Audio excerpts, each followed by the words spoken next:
찬송 400장 같이 찬송하시겠습니다. 험한 시험물 속에서 나를 건져 주시고 노한 풍랑 지나도록 나를 숨겨 주소서. 주여 나를 돌보시사 고이 품어주시고 험한 풍파 지나도록 나를 숨겨주소서. 권세 능력 무한하사 모든 시험 이기고 풍랑까지 다스리는 주님 앞에 비오니 주여 나를 돌보시사 고이 품어주시고 험한 풍파 지나도록 나를 숨겨주소서. 죄악길에 빠진 이 몸 캄캄한 데 헤매며 부르짖는 나의 원 들으소서. 내 주여 주여 나를 돌보시사 고이 품어주시고 험한 풍파 지나도록 나를 숨겨주소서.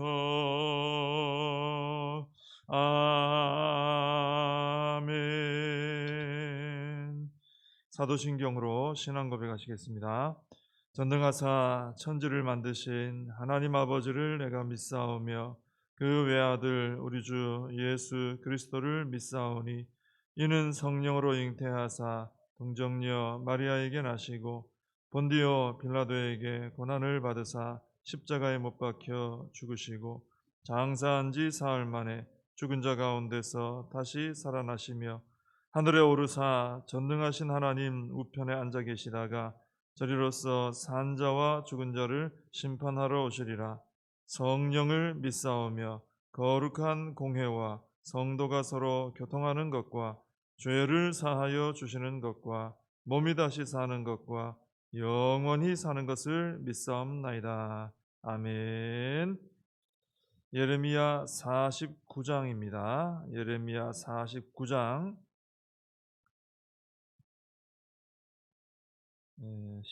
14절부터 22절까지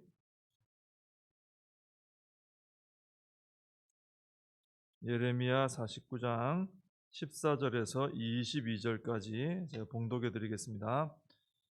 내가 여호와에게서부터 오는 소식을 들었노라. 사절을 여러 나라 가운데 보내어 이르시되 너희는 모여 와서 그를 치며 일어나서 싸우라. 보라, 내가 너를 여러 나라 가운데에서 작아지게 하였고 사람들 가운데서 멸시를 받게 하였느니라. 바위 틈에 살며 산 꼭대기를 점령한 자여, 스스로 두려운 자인 줄로 여김과 네 마음의 교만이 너를 속였도다. 네가 독수리같이 보금자리를 높은 데에 지었을지라도 내가 그리로부터 너를 끌어내리리라.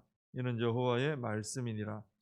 에돔이 공포의 대상이 되리니 그리로 지나는 자마다 놀라며 그 모든 재앙으로 말미암아 탄식하리로다. 여호와께서 말씀하시니라. 소돔과 고모라와 그 이웃 성읍들이 멸망한 것 같이 거기에 사는 사람이 없으며 그 가운데 머물러 살 사람이 아무도 없으리라. 보라, 사자가 요단강의 깊은 숲에서 나타나듯이 그가 와서 견고한 처소를 칠 것이라. 내가 즉시 그들을 거기에서 쫓아내고 택한 자를 내가 그 위에 세우리니 나와 같은 자 누구며 나와 더불어 다툴 자 누구며 내 앞에 설 목자가 누구냐. 그런즉 에돔에 대한 여호와의 의도와 대만 주민에 대하여 결심하신 여호와의 계획을 들으라. 양떼의 어린 것들을 그들이 반드시 끌고 다니며 괴롭히고 그 처소로 황폐하게 하지 않으랴. 그들이 넘어지는 소리에 땅이 진동하며 그가 부르짖는 소리는 홍해에 들리리라. 보라, 원수가 독수리같이 날아와서 그의 날개를 보스라 위에 펴는 그 날에 에돔 용사의 마음이 진통하는 여인같이 되리라 하시니라. 아멘. 오늘도 이제 어제에 이어서 에돔에 대한 심판의 말씀이 이어지고 있습니다. 오늘 14절 말씀에 보시면은 하나님께서 에돔을 칠 여러 나라 가운데 사절을 보내시면서 하시는 말씀이 나옵니다. 너희는 모여와서 그를 치며, 여기 이제 그를 치는 것은 그는 이제 에돔이죠. 너희는 모여와서 에돔을 치며 일어나서 싸우라. 여기서 하나님께서 이제 사절을 보내서 와서 에돔을 치라 명령했던 그 대표적인 나라가 이제 바로 바벨론이죠. 당시의 강대국인 바벨론을 하나님께서 일으키셔서 이제 지금 에돔을 멸망을 심판을 하려고 하시는 겁니다. 근데 이 바벨론은 당시에 이제 가장 강한 국가죠. 근데 하나님께서 바벨론을 움직이시는 걸 보시면은 간단한 몇 마디 말씀으로 명령으로 바벨론을 움직이고 계십니다. 바벨론을 설득하기 위해서, 움직이기 위해서 오랜 시간 설득을 한다든지 또 좀 복잡한 어떤 과정을 거친다든지 무슨 선물을 줘서 마음을 움직인다든지 그런 과정이 없어요. 그냥 너는 와서 치며 싸워라. 간단한 명령으로 당대의 강대국인 바벨론을 움직이시더라 하는 것입니다. 실제로 바벨론이 이제 그런 심판의 도구로 쓰임 받으니까요. 만약에 우리나라가 미국이라든지 중국이라든지 이런 강대국들을 우리가 원하는 대로 좀 움직이려고 하면은 쉬운 일이 아니죠. 굉장히 힘든 외교적인 노력이 필요할 겁니다. 엄청난 노력을 기울여야 될 것이고, 그런다고 또 우리가 원하는 대로 움직여주는 것도 아니죠. 사실 굉장히 힘든 것이죠. 근데 하나님께서는 이 당대의 바벨론이라 하는 강대국을 움직이게 하실 때 그런 복잡하고 어려운 과정 없이 단 몇 마디 말씀, 명령으로 그 강대국을 움직여 하나님의 뜻대로 쓰시더라 하는 거예요. 여기서 우리는 하나님의 그 놀라우신 주권자 되신, 그죠? 그 하나님의 놀라운 능력을, 우리가 권세를 우리가 알 수 있는 것입니다. 하나님께서 역사하시면은 아무리 강한 나라라고 해도 간단하게 하나님 뜻대로 움직이실 수가 있다는 것입니다. 그렇기 때문에 우리가 이 말씀을 보면서 깨닫게 되는 것은 우리가 정말 우리 나라를 위해서 또 위정자들을 위해서 기도하는 것이 필요하구나. 그죠? 또 세계 여러 나라의 국제적인 이런 정세도 살피면서 하나님의 은혜를 바라면서 기도할 필요가 있구나 하는 것을 깨닫게 되는 것입니다. 왜냐하면 우리가 나서서 하려고 하면은 엄두가 안 나죠. 어떻게 할 수 있겠습니까? 근데 우리가 간절히 부르짖어서 하나님의 능력의 팔이 움직여지면은 안 될 게 없기 때문이죠. 간단하게 우리는 엄두가 안 나는 거지만은 하나님의 능력의 팔이 움직여지면 역사가 일어나기 때문에. 그래서 우리는 내 수준에서 자꾸 믿으려고 하지 말고 내가 아버지로 모시고 계시는 믿는 하나님 수준에서 우리가 믿고 기도하고 행할 필요가 있다는 것이죠. 그래서 우리 성도는 우리 나라를 바라보면서 또 우리 전 세계의 어떤 이런 상황들을 보면서 하나님 앞에 내가 답답하고 힘든 것이 있을 때, 문제가 있는 것이 보일 때 하나님 앞에 기도해서 내가 해내는 것이 아니라 하나님께서 그 능력의 팔로 역사하시도록 기도하는 믿음의 사람들이 되어야 할 줄로 믿습니다.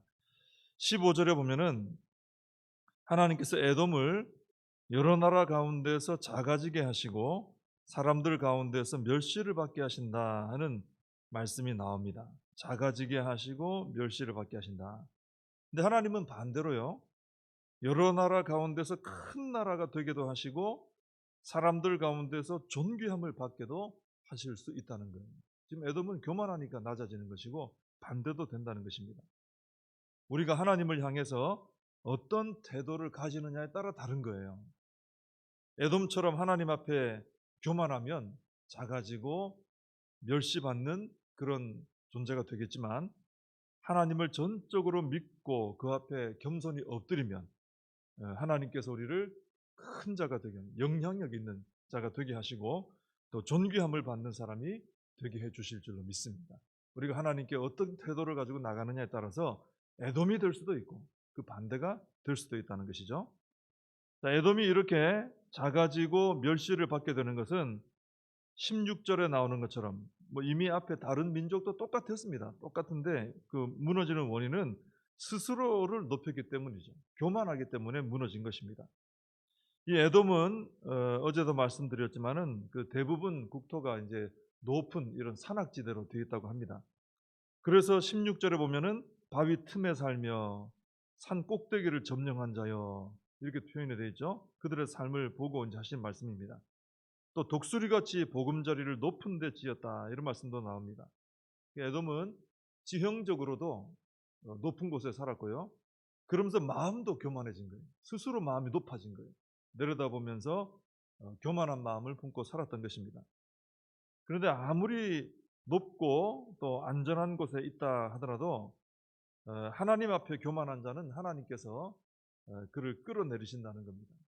하나님 앞에 높아진 자는 반드시 낮추셔요. 아무리 높이 올라가 있어도 하나님의 손이 닿지 않는 곳이 없습니다. 이 정도 높이 올라가면, 이 정도 쌓아 올리면 하나님 손 못 대시겠지? 그런 곳이 없다는 거예요. 또 아무리 여기는 누가 손 못 대고 안전하다, 우리는 이제 이 평안 가운데 살 수 있다 해도 하나님의 손이 뚫지 못할 장벽도 없다는 것입니다. 아무리 높이 있어도 그 높아진 자는 하나님 낮추시고, 아무리 이 굳은 마음을 가지고 있어도 하나님 다 깨부실 수 있다는 것입니다. 그러므로 우리는 하나님 앞에 겸손히 엎드려서 하나님을 의지하는 이런 모습으로 살아가야 된다는 것이죠. 이것은 비굴한 모습이 아니라 지혜로운 모습입니다. 내가 엎드려 경배해야 할 대상을 바로 찾은 것이죠. 우리 하나님을 믿지 않으면 다른 뭔가에 또 엎드리게 되어 있습니다. 근데 우리는 하나님 앞에 엎드려 하나님을 경배하며 살아가야 되는 것이죠. 우리가 이렇게 하나님 앞에 나 스스로를 낮추고 하나님을 높여드리면은 이게 이제 믿음의 행위죠. 그러면 하나님께서 우리를 높여주시고 또 우리의 연약함 가운데서도 하나님의 강함이 드러나도록 축복해 주실 줄로 믿습니다. 에돔처럼 스스로 높이는 자가 되지 말고 하나님 앞에 낮춤으로 하나님께서 높여주시는 우리가 되어야 할 줄로 믿습니다. 17절에 보시면 에돔이 너무 처참하게 무너지기 때문에 보는 사람들마다 두려워하는 공포의 대상이 될 것이다 하는 말씀이 나오죠. 에돔이 무서워서가 아니라 에돔의 무너짐이 두려운 거예요. 우리가 가끔 끔찍한 재난의 현장을 볼 때 충격을 받고 두려움을 느끼잖아요. 그러니까 에돔이 무너진 걸 볼 때 사람들이 두려워하는 거죠. 그러면서 이제 하나님을 느끼게 되는 것이죠. 하나님께서는 이렇게 심판을 통해서도 하나님의 영광을 드러내십니다. 심판 가운데도 하나님이 어떤 분인지가 드러나는 거죠. 그러나 이렇게 에돔처럼 심판을 받으면서 하나님 영광을 드러내는 이런 도구가 되어서는 안 되겠죠. 이건 바람직한 모습이 아니죠. 오히려 우리는 하나님의 말씀대로 살아서 복을 받아서 그 축복을 통해 하나님 영광을 드러내는 삶을 살아야 할 줄로 믿습니다. 무너짐을 통해서도 하나님 영광이 드러나지만 우리가 하나님께 복을 받음으로 그 하나님 살아계심을 드러내자 하는 것이죠. 그게 얼마나 소망스러운 그런 모습이 되겠습니까? 그 다음 18절에 보시면은 에돔의 심판을 소돔과 고모라의 심판에 견주어 말씀을 하십니다. 우리가 성경 속에서 심판받는 얘기들 많이 나오지만 하나님의 심판하면 가장 대표적으로 소돔 고모라 떠올리잖아요. 근데 에돔의 심판이 그와 같을 것이다. 얼마나 불명예스러운 일입니까? 그래서 우리는 에돔처럼 소돔과 고모라와 비교되는 사람이 되어서는 안 되겠죠. 너의 무너짐이 소돔과 고모라 같을 것이다. 우리 가장 이건 불명예스러운 일이죠.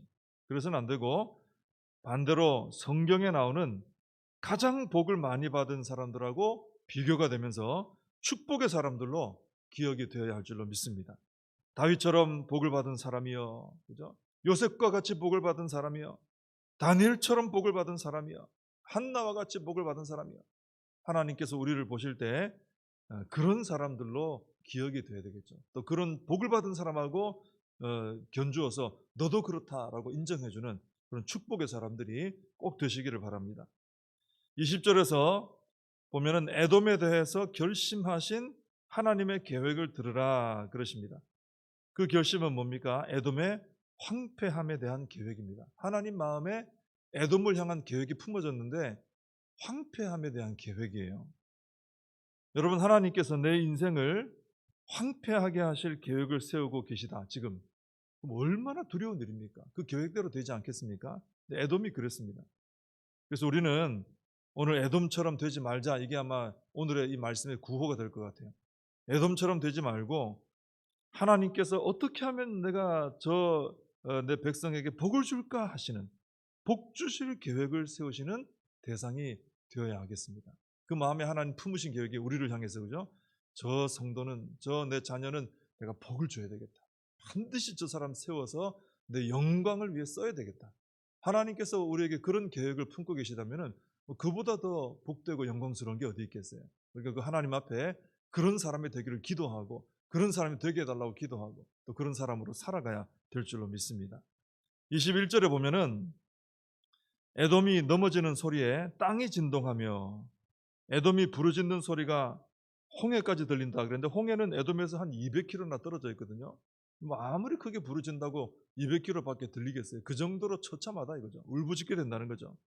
그러니까 심판으로 인해 땅이 진동하고 흔들흔들하고, 얼마나 심판이 두렵게 임하면요, 또 심판으로 인해 부르짖는 비명소리가 얼마나 비명소리가 크면은 먼 곳까지 들린다는 겁니다.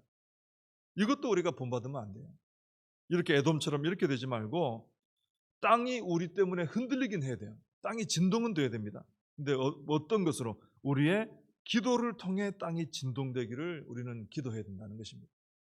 이렇게 심판 때문에 땅이, 우리가 넘어지는 것 때문에 땅이 진동하는 게 아니고, 이 사도행전에 나오는 것처럼 초대교회 기도했을 때 기도 끝나고 부르짖으니 땅이 흔들흔들 했잖아요. 그죠? 그런 어떤 성령의 역사로 인한 그런 땅의 진동함이 있어야 되고요. 우리의 비명소리가 멀리 퍼져나가는 게 아니라 우리의 부르짖는 기도 소리가 퍼져나가고, 우리의 외치는 복음의 소리가 멀리 퍼져나가는 이런 삶을 우리가 살아야 될 줄로 믿습니다. 오늘 말씀 전체적으로 보니까 어떻습니까? 하나님 앞에 에돔처럼 돼서는 안 되겠죠. 에돔이 왜 이렇게 무너졌다 그랬습니까? 스스로 높였다. 하나님 앞에서 스스로 높였어요. 스스로. 그래서 우리는 그 반대로 하면 됩니다. 하나님 앞에 자꾸 우리 자신을 낮추는 거죠. 그 낮춘다는 게 하나님 말씀을 듣고 순종하면 그게 낮추는 거죠. 하나님 높여드리는 것이고 나는 하나님 앞에 낮아지는. 그렇게 할 때 우리는 에돔같이 되지 않고 하나님 마음에 저 사람 복 줘야 되겠다 하고 복의 계획을 품으시고 또 복을 주시는, 그 복을 받고 살아가는 우리가 되어질 줄로 믿습니다. 기도하겠습니다. 하나님 아버지, 에돔이 하나님 앞에 이렇게 교만하니 하나님 마음에 에돔을 무너뜨려야 되겠다라는 계획을 품으시고 시행하시는 것을 보게 됩니다. 하나님, 에돔을 보면서 다시 한번 깨닫습니다. 하나님, 저희들의 마음을 하나님 앞에 겸손히 낮추어서 살아가며 우리 하나님을 높이며 순종하며 살아가는 삶을 살고자 하는 그런 결단을 하게 하여 주옵시고, 그래서 우리 하나님께서 저희들의 삶을 바라보실 때 내가 내 자녀를 축복해서 저 사람을 높여서 내가 영광을 받아야 되겠다, 이런 계획을 하나님이 품으시고 실제로 그렇게 복을 주시고 그 복을 받고 살아가는 저희들 한 사람 한 사람 되게 하시고 우리 성도님들의 가정이 되게 해주시고 자녀들이 되게 해주시고 우리 복정교회가 되게 하여 주시옵소서. 예수님의 이름으로 기도하옵나이다. 아멘. 주님 가르쳐 주신 기도로 예배를 마칩니다. 하늘에 계신 우리 아버지여, 이름이 거룩히 여김을 받으시오며 나라의 임하옵시며 뜻이 하늘에서 이룬 것 같이 땅에서도 이루어지이다. 오늘날 우리에게 일용할 양식을 주옵시고 우리가 우리에게 죄진 자를 사하여 준 것 같이 우리 죄를 사하여 주옵시고 우리를 시험에 들게 하지 마옵시고 다만 악에서 구하옵소서. 대개 나라와 권세와 영광이 아버지께 영원히 있사옵나이다. 아멘. 오늘 말씀 붙들고 함께 기도하시고 또 우리 나라와 민족을 위해서 기도해 주시고 코로나 사태가 속히 잘 해결될 수 있도록 우리 꼭 기도해 주시고요. 교회와 다음 세대 우리 사명 붙들고 함께 기도하겠습니다.